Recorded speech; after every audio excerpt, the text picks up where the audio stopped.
Welcome to Parcours Sonore at the Institute of the Present. And my name is Andrea Palašti.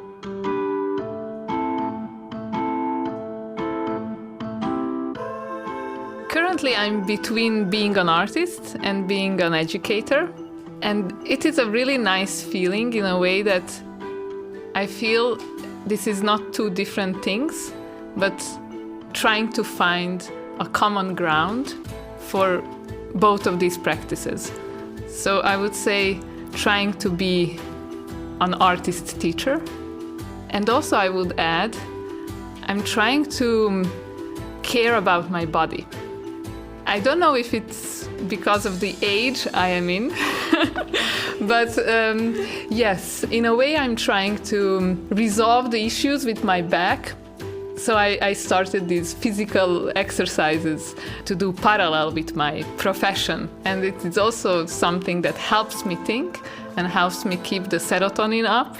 So hopefully my back is going to be straight again. I think the most important thing that keeps me moving is knowledge and new informations. And not just what I can learn, but also how can I give forward the knowledge I have and the knowledge that I still getting, how to communicate with others. So this curiosity about knowledge is keeping me going. I started teaching 5 years ago, and I couldn't even imagine how it will affect my artistic practice in a way that I now can easily say that I'm changing the medium of my work. So illustrated lectures and workshops became a medium itself, and in a way I feel that I can use them as an artistic work and expression.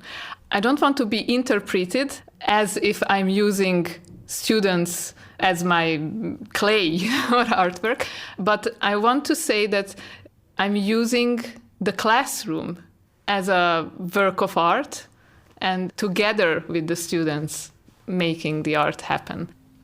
So this is something very fresh to me and new to me, and I feel really happy being in this different stage in my life. Well, history is very much rooted in all of my work. It is the starting point of almost everything I do.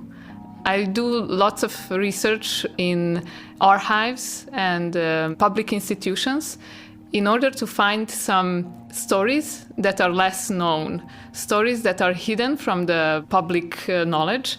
And I start from there and try to make a work that will communicate not just what happened, but how can it be reused, reinterpreted in today's environment, or also how we can use that knowledge in the future. So yes, from going back my own history and biography, with working with subjective and private stories and archives, I'm also working with institutional ones and this public knowledge. The most recent that was finished, of course, not even one of my work is finished, and I could go back to them easily in every time of second. But maybe just to give you an example of a work, I was doing a research at the documentation center and the archive of the Schönbrunn Zoo. And Schönbrunn Zoo is and it is the oldest zoo in the world. So they have a really good archive. One of the boxes that I found was the primates boxes. And there were lots of ape portraits. And while I was strolling through the pictures, I immediately stuck with one of the animal. It was an orangutan. And while I was going through the pictures, the orangutan was reoccurring, and he even had his name written on the back. So he was Emil. And eventually I found out that he was a media star between the two Second World Wars. So everybody loved him, and he was really a star. newspapers were writing every single move of his, when he was playing with the children, what he ate, and even today, zoos have these VIP stars that are meant to sell and attract people to come to see them. During that time, before the Second World War, he was also one of the pets of the zoo director, Otto Antonius. And he was very famous in zoology and very well-known scientist. But he was on the wrong side. He was part of the Nazi party. And having that in mind and reading all the stories in the newspaper, how they treated him, it gives a second glance on the relationship between humans and animals. Of course, he was loved, and because he was treated as a human, eventually it led to his death. So he was eating chocolate, he was giving coffee, Tafelspitz, But he was lonely, he was just eating, and he never had his mate, partner. He was in a small cage. So eventually he got bigger and bigger, more sad. And the last newspaper article was writing about when he died. The title was The Lonely Emil. So his story really struck me. And I had a question, okay, where he is now? Like, where can we see him, and what happened to him? I realized that his body parts were scattered along different institutions, because he was one of the most famous orangutan, and also there was not many orangutans at that time. So every institution wanted a part of the animal in order to examine or for educational purposes. So I went in search of them. I sent emails to all the institutions. Hello, my name is Andrea, and I'm in search of the Emil orangutan. He died then and then, and please let me know if you have something from him. And the institutions really did get back to me. So, for example, the Natural History Museum has his fur, and the fur is really like hanging as a coat. And it was really even hard to photograph it in a way that it's not intimidating I really felt bad of even documenting it hanging from a hanger. And he has a different name. He has a B5044. So in every institution there was, a different part of it. So his hands were made into taxidermy. His brain is in a wet jar. So his brain is in the jar. We also found his bones in a box, and that was the only thing that was labeled Emil's. And every single bone was marked by his name. So even the patella, the little part, was marked by his name. I asked the scientist to make him live again. So when we made him whole on the table, we realized that his skull is missing. My motivation to make him live again failed until we got to an idea to make his skull as a 3D print. By using the old photographs and his bone structure and sizes, we could easily reconstruct the size of the skull. So in an exhibition format, I tend to exhibit this skull, which was printed with plastic that reacts to light. So when you switch off the light, it will shine fluorescent. So even when the exhibition is locked, he still, has his place in the exhibition. This was an idea of connecting history and also speculative fiction in order to wake him up and maybe give him a chance to revenge what we humans did to him. I think going back to history is going back to a black hole. And every time you go back, you open a different door, or I would say you go into a different tunnel. And it's never the same. And as much as you would like to have a straight story out from the past, the interesting thing is that whoever you ask, they will always give you some different answers and some different perspectives from where you can see it. And that is what I like in this kind of works, that you always get surprised how much you don't know, even if you think you know what was happening. And this is why going back and asking a bunch of different people for a bunch of different positions is very, very important. Because only that way, I think, we can learn and accept these different positions. I hope that someone who comes from the future and looks through the past will not be afraid to dig and to go into these tunnels. I think that they will probably be very mad on the humankind. But still, I think there is a hope that we can fix a little part of the world.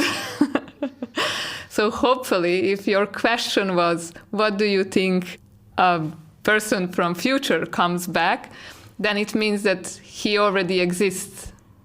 So yeah, this is a good ray of light that someone is alive to come back.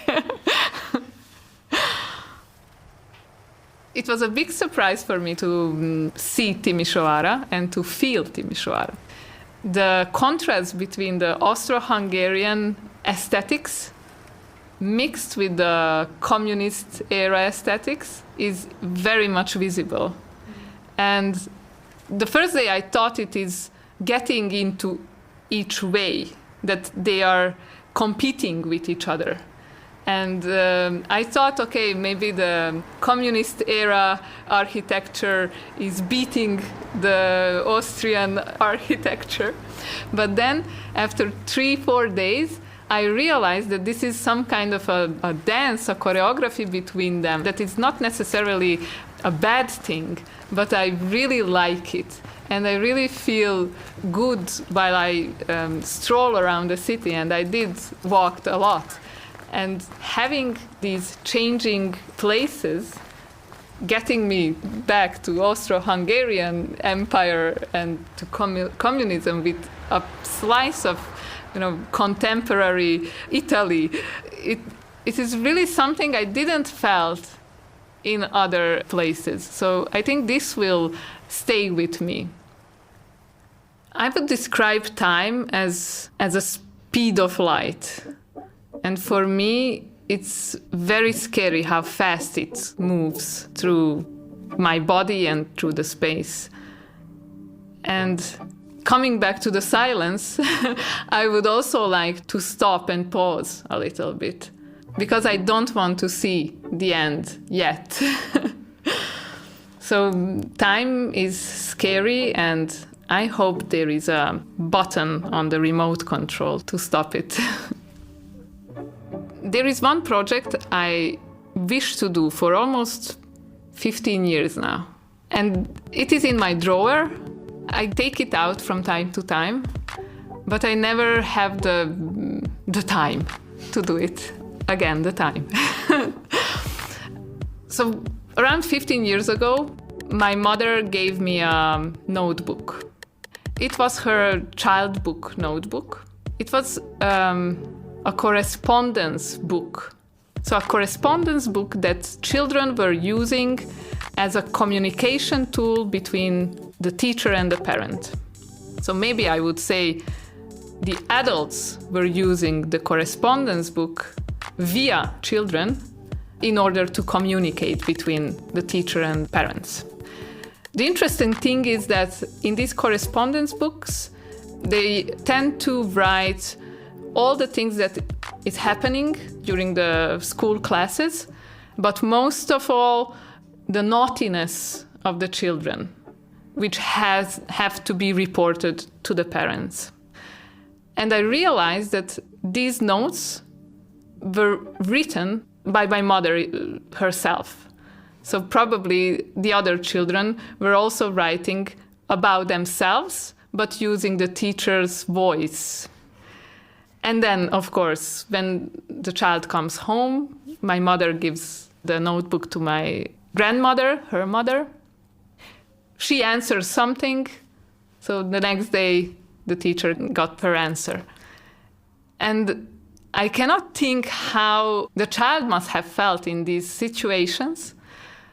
And having in mind that it was the 60s, during communism, and how this relationship between the pedagogy of the teacher and pedagogy of the parents were visualized in these textbooks.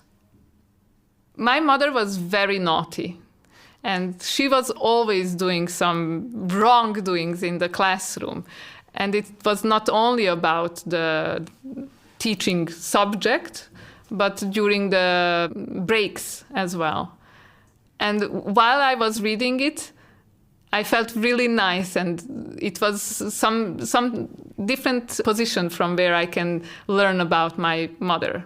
But then, if I looking at it as my mother, not as a different, unknown, naughty child, it was also very sad how controlling the school system was, how controlling and how cold the parents were at that time, and how freedom was very questionable at that time. So I really wish to go back to this project to research a little bit more about the 60s and the educational system, the pedagogy at that time, and to find other notebooks from different children. So I think it's a big project that involves probably more time and even other people who are more known to this thema. But I hope that I will be ready to do it. So I love silence, but I'm not a silent type. That is the big contrast. My character is really the loud character. Even when I speak, I tend to speak more louder than others. I tend to speak fast and I tend to speak a lot. So these moments when I catch myself in silence are very precious for me. And I would like to train myself to be silent in order to hear the silence.